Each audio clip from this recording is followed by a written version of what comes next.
स्वागत है आप लोगों का आपके अपने YouTube channel Mukesh Kumar commerce में।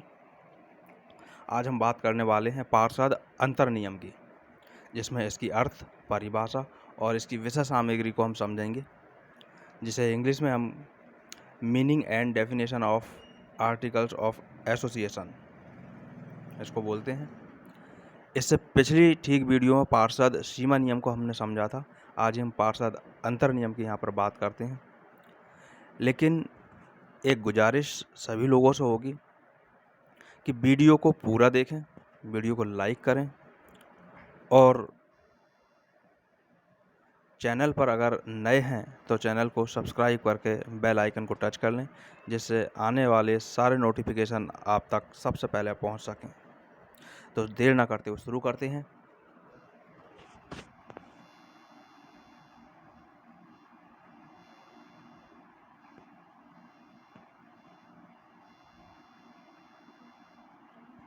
देखिए, ये आया हमारे पास पार्षद आर्टिकल्स ऑफ एसोसिएशन। पहले हम इसको ऐसे ही मौखिक थोड़ा सा समझें।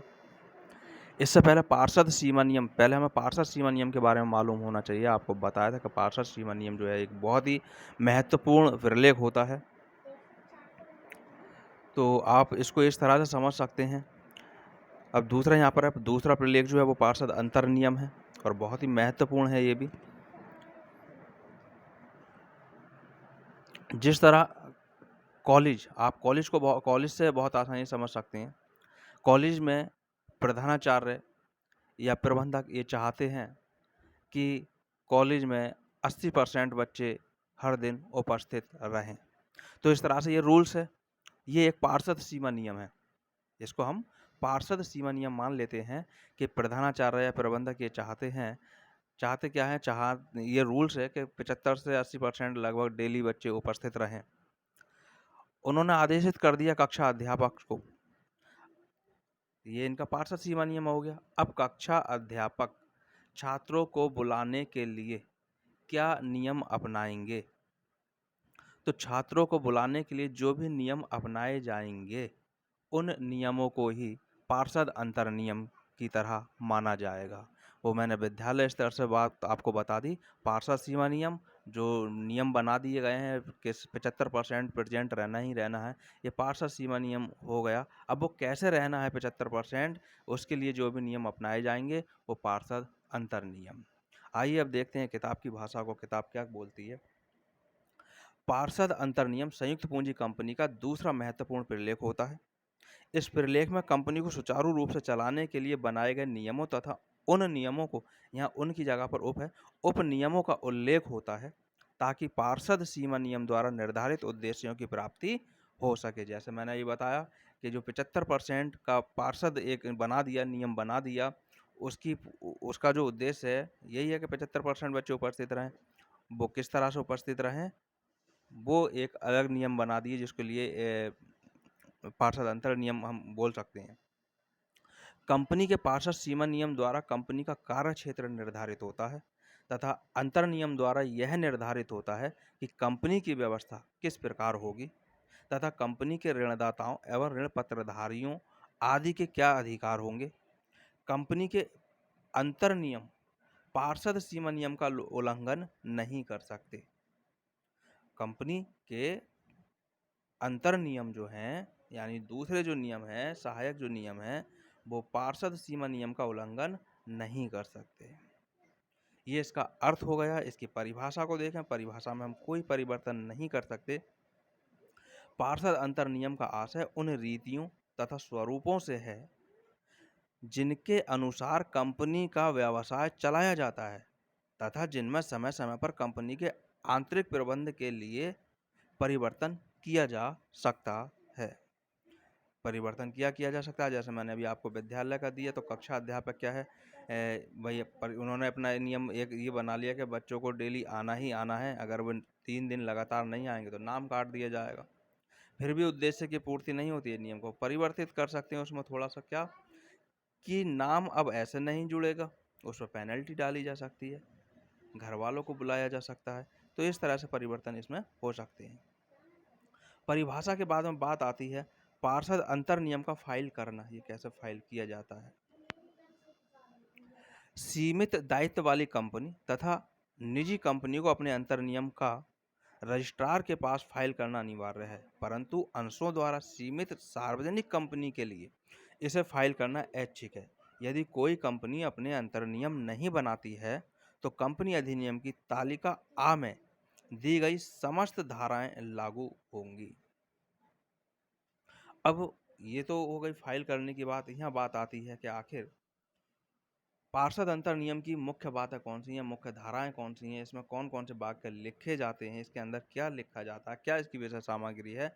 तो सब बातें ये एक ही हैं जितनी मैंने अभी बोली, और देखें इसकी मुख्य बातें क्या हैं। नंबर 1, 22-23 इसकी बातें हैं।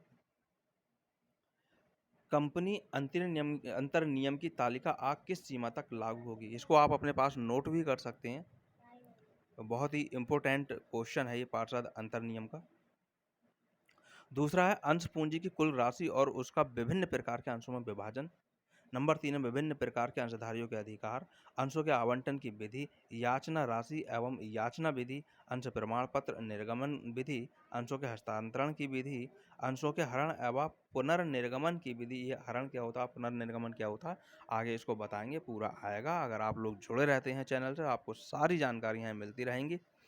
अंश पूंजी के पुनर्गठन की विधि, अंश पूंजी में कमी अथवा वृद्धि करना, प्रारंभिक संविदाओं के पुष्टिकरण की विधि, अभिगोपकों के कमीशन का भुगतान, ऋण संबंधी नियम, ऋण लेने का अधिकार, विधियां तथा उसके भुगतान की विधियां आदि, सभाओं के आयोजन की विधि, सदस्यों के अधिकार तथा मताधिकार, प्रस्तावों की विधि, लाभांश संबंधी लाभांश की घोषणा तथा उसके भुगतान की विधि, संचालकों संबंधी नियम जो होंगे, संचालकों की संरचना, उसकी योग्यता व योग्यता अंश, उसकी नियुक्ति की विधि, उनके अधिकार व कर्तव्य तथा उनका पारिश्रमिक आदि।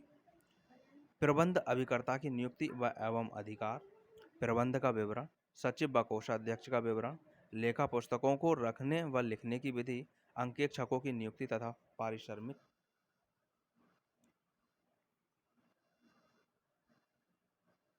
सदस्यों को सूचना देने की विधि, कंपनी की सार्वमुद्रा के प्रयोग संबंधी नियम, कंपनी के समापन की विधि, लाभ पूंजीकरण, न्यूनतम अभिधान की राशि और पंचायत। यानी 28 हैं इसके, मैंने अभी पीछे शायद 22-23 बोला था, जो 28 हैं ये। इसके बाद आए देखें, कंपनी का अंतर्नियम छपा हुआ होता है, यानी मुद्रित होता है, प्रिंटिंग होता है। इस पर उन सभी व्यक्तियों के हस्ताक्षर होते हैं जिन्होंने कंपनी के पार्षद सीमा नियम पर हस्ताक्षर किए हैं। इन हस्ताक्षरों को साक्षी द्वारा प्रमाणित भी किया जाता है। अंतर्नियम में परिवर्तन हो सकता है या नहीं हो सकता है, देखें यहाँ तो परिवर्तन आपको बता दिया था, हो सकता है लेकिन आंशिक रूप से ही होगा। अंतर्नियम कंपनी अधिनियम की धाराओं तथा पार्षद सीमा नियमों द्वारा निर्धारित सीमाओं के अंतर्गत बनाए जाते हैं। यदि अंतर्नियम में परिवर्तन करना हो तो कंपनी के सदस्य एक विशेष प्रस्ताव द्वारा ऐसा कर सकते हैं। केवल उन्हीं बातों के लिए परिवर्तन किया जा सकता है जो पार्षद सीमा नियम तथा कंपनी अधिनियम की धाराओं के विरुद्ध ना हो। तो ये रहे सारी विषय सामग्री पार्षद अंतर्नियम की। अच्छा, कुछ चीज़ें ऐसी होंगी जो आपको अगली और वीडियोज जब आप उसको देखेंगे समझेंगे तो उससे सारी चीज़ें आपकी स्पष्ट होंगी। तो जुड़े रहें चैनल से, और वीडियो देखने के लिए बहुत बहुत धन्यवाद। मिलेंगे अगली वीडियो में।